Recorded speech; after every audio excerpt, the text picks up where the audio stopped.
What's up, everybody? Welcome back to Pens and Tea. My name is Carrie. You know that. I know that. But today, what you don't know is the pen that I'm going to be using because we're going back. We're going back, people, to the series where I use your favorite fountain pens. Last time, which was 2 videos ago, so I believe that was last Wednesday, I used the TWSBI Eco. So we had fun testing that out and playing around with that. Um, and I did mention in that video that I wanted to start with that pen because that one will be up for sale.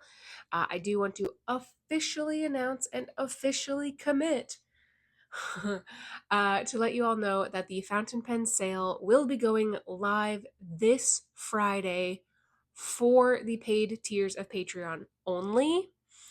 They will have 1 week of full, complete access to any and all. There's a fair amount of stuff. I did a preview a while back. So if you check out my channel, there is a fountain pen sale preview of all the goodies that I'm going to be listing.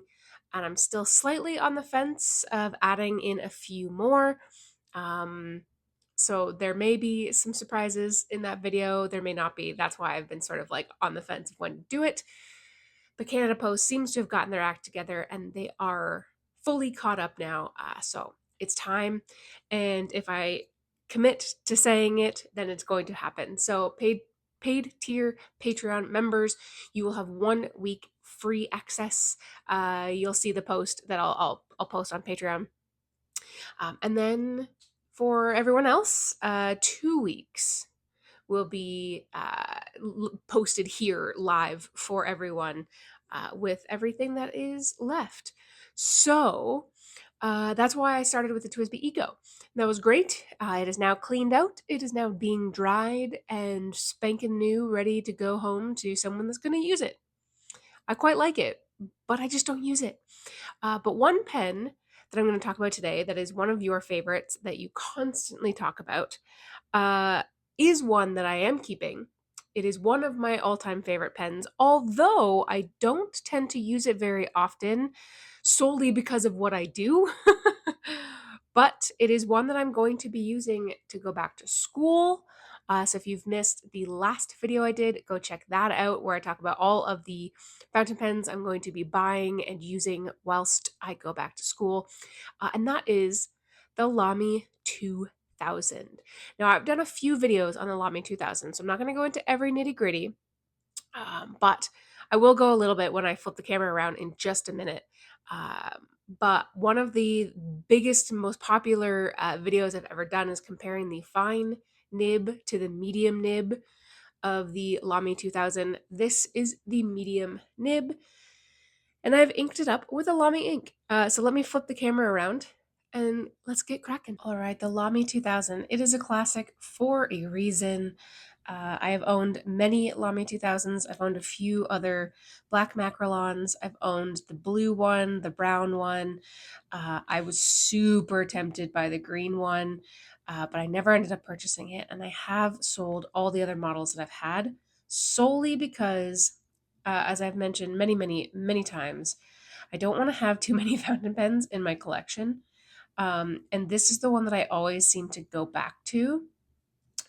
This is the very first Lamy I ever purchased. So it's been with me since the start. I was very nervous to buy this pen, so it does have a special place in my heart. I bought it from Wonder Pens in Toronto, and I was super scared because I'd heard really wild things about how the nib either writes or it doesn't. There's such a narrow sweet spot, all that stuff. I've talked about it in length, but there really isn't that big of a sweet spot. There was a slightly bigger sweet spot on the fine nib. Let me zoom in there. On the fine nib than there was the medium nib that I have. But it's just like, it is butter. So you'll see a lot of people say straight out Lamy 2000, or they'll even write Lamy 2K. And this is the medium nib. And I'm pretty sure it is a 14 karat gold. I don't think it's 18 karat. But I've had this for so long that I could be wrong. It is a hooded nib which some people love, some people hate. I quite enjoy it. Ironic enough that I love it because I usually prefer big, beefy, intricately designed nibs, and this is not that. But it writes so, so well, and it's fairly wet. It's not an absolute gusher. Get that off my finger. Um, this ink, by the way, is also a Lamy ink. I'm using a sample, so I've never actually used this before, but this is Lamy Cliff. So this was like one of the ones that came out with, I believe, last year with the blackberry as well. Um, and that one was sort of like a dupe off of the dark lilac. Um, Now I know they have since come out with the reimagining of the Dark Lilac. None of them are exactly the same as the originals, although I have to say, um, I kind of prefer the Blackberry over even the original Dark Lilac. I haven't tried the new version of it, but there's plenty of videos out there comparing them if you want to check that out. The Lamy Cliff is a decent ink. It's just a pretty basic dark blue ink. There is a little bit of red sheen on Tomoe River, but it did not show up on Clairefontaine or Rhodia when I tried that out. So it's really going to be paper dependent. But as far as this pen goes, this nib goes, it writes so, so well. It is like butter. I've had this pen for years now, probably closing in on a decade. I don't think it's quite been that long, but almost. And I've had it since then. I've sold many others, but never this.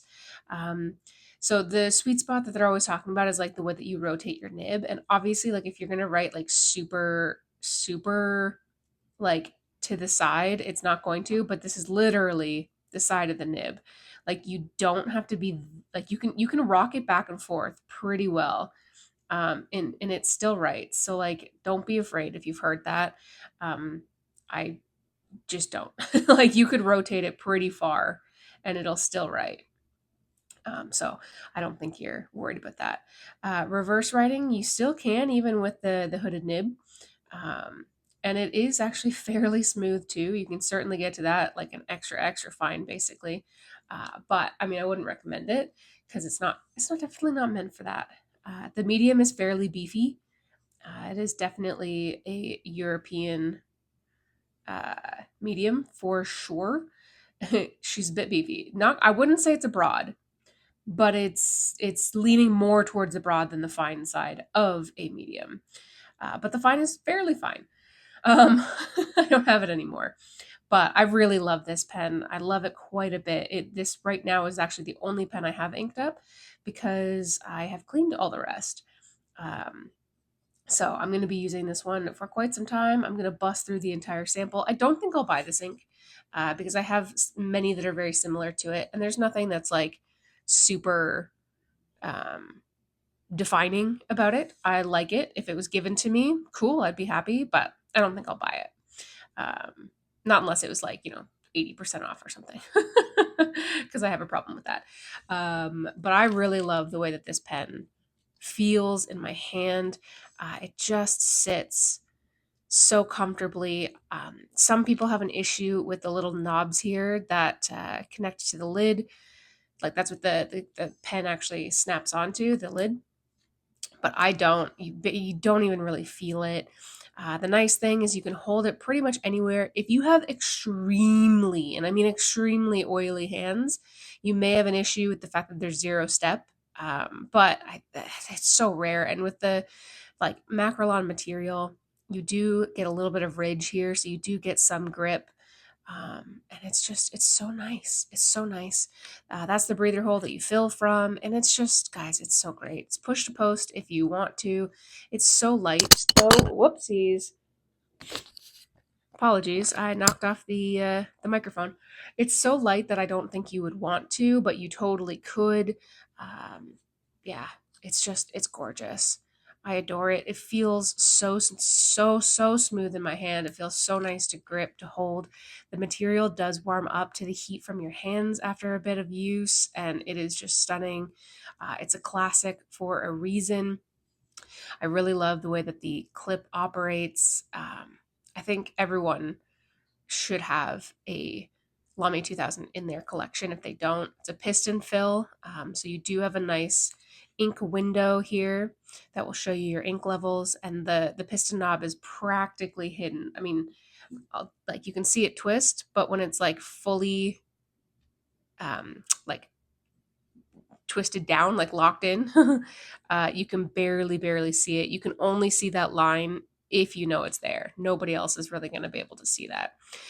So I adore it. It is slightly pricey, but very worth it in my opinion. Unlike a lot of other flagship pens from companies that I think really bank on the name versus the performance, this is one that really holds up to both. So check it out if you don't have one already, because I think you will very much enjoy it. It's not like any of the Lamy Safaris or All Stars, because those, I'll be honest, I don't really love them that much. But the Lamy 2000 will always be in my collection. So thank you so much for watching this video. I hope you found it entertaining, useful, anywhere in between. If you liked it, hit the thumbs up, hit the subscribe. New videos come out every Monday and Friday and the occasional Tuesday. Hit the Patreon link in the description if you want to help support me further with what I do here, or check out the super thanks underneath the video before the description for one-time support.